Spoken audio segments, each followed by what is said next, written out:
আম্মা আম্মা, দেখেন দেখেন আপনার ছোট বউ বাপের বাড়িতে গিয়ে বোনদের সাথে রেস্টুরেন্টে ঘুরে ঘুরে বেড়ায়। দেখেন দেখেন আপনার ছেলেও আছে। ও, বাপের বাড়ি যাওয়ার নাম করে আমার ছেলেকে নিয়ে এইগুলো করে বেড়ায়, তাই না? আরে আম্মা, আপনি তো জানেনই না, গত পরশুদিন আপনার ছেলে তার শালীর জন্মদিন পালন করছে। আমাদের বাবা সাহসই নাই, বড় লোকের মেয়ে, শিক্ষিত মেয়ে আপনার ছেলের জন্য বিয়ে করাইছেন, এই জন্য আপনাদের এই অবস্থা। তুমি ঠিকই বলছো, আমার ছেলেকে নিয়ে এগুলো করা আমি বের করতেছি, দাঁড়াও।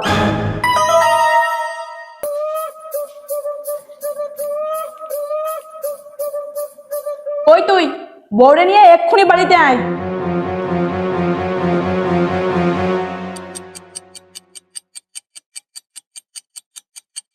মা, এত তাড়াহুড়ো করে বাড়িতে আসতে বললা কেন? কোনো সমস্যা হয়েছে নাকি? তুই কি শ্বশুর বাড়িতে যাস শালীর জন্মদিন পালন করার জন্য আর রেস্টুরেন্টে ঘোরাঘুরি করার জন্য?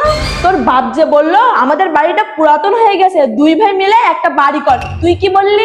আমার বেতন তেমন বেশি না, আমার কাছে টাকা নাই, আমি বাড়ি করতে পারবো না। তাহলে শালীর জন্মদিনের টাকা, রেস্টুরেন্টে ঘোরাঘুরির টাকা, এসব কোথা থেকে আসে তাহলে?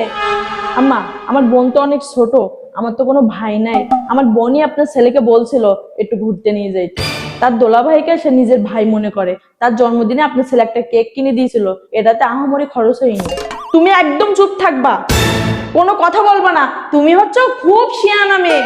আমার ছেলেরা কয়েকদিন বিয়ে করতে পারলে না, তার ভিতর তোমার বাপ মা আমার ছেলেরা নিজের ছেলে ভাবা শুরু করছে, নিজের বোন ভাই ভাবা শুরু করছে। আমার ছেলেরা কি মগের মূল্য পাইছে নাকি?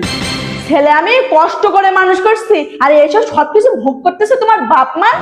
মা, তুমি কিন্তু এবার বেশি বলতেছো। তুমি সবকিছু ভালোভাবে না জেনে শুনে এভাবে বলতে পারো না। চুপ থাক। বউরে বলতেছি বলে যে খুব গায়ে লাগতেছে দেখতেছি। এই বউ শোনো, বাপের বাড়িতে যেতে হলে একা যাবা, আমার ছেলেকে নিয়ে বাপের বাড়িতে যাওয়া যাবে না। আর যদি আমার ছেলেকে নিয়ে তুমি বাপের বাড়ি যাও, এই বাড়ি থেকে একবার বের হয়ে যেতে হবে, বলে দিলাম। ভাবি এখানে দাঁড়িয়ে দাঁড়িয়ে মজা নিচ্ছে, ভাবি থেকে আম্মার কানে এগুলো ঢুকাইছে। ভাবির একটা ব্যবস্থা আমার করা লাগবে।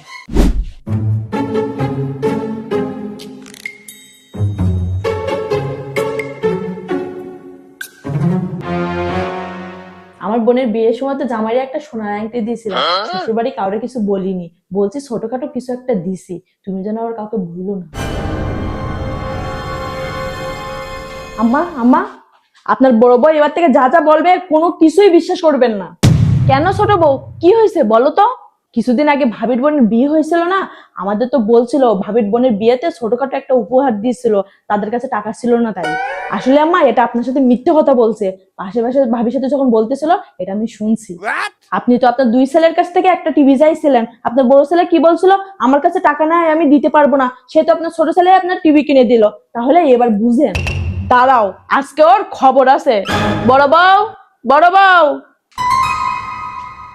তুমি আমার বাড়িতে থেকে আমার সাথে কেন মিথ্যে কথা বলছো? আম্মা, কি মিথ্যে কথা বলছি? আমি তো কিছু বুঝতে পারছি না। মুখের দিকে তাকাইলে তো মনে হয় ভাজা মাছটা উল্টে খেতে পারো না, কিন্তু তোমার মনে মনে খুবই শয়তানি। তোমরা নাকি তোমার বোনের জামাইরা সোনার আংটি দিছো, ছোট বউ কিন্তু সবই শুনছে। আমাকে একটা টিভি কিনে দিবা না বলে আমার সাথে নাটক করছো, তাই না? সামনের মাসটাকে সংসারের টাকা আমার হাতে গুনে গুনে দিবা, আমার ছোট ছেলে কেন বেশি টাকা দিবে? আর যদি মনে করো আলাদা হয়ে যাবা, তাহলে এই বাড়ি থেকে একেবারে বের হয়ে যাবা, বলে দিলাম। ছোট বউ, তুমি আমার সাথে কিন্তু এটা ঠিক করলে না। কেন ভাবি? ঠিক বে ঠিক আমার সাথে যখন করো তখন কি মনে থাকে না, ইট মারলে তো পাটকেল খাইতেই হবে।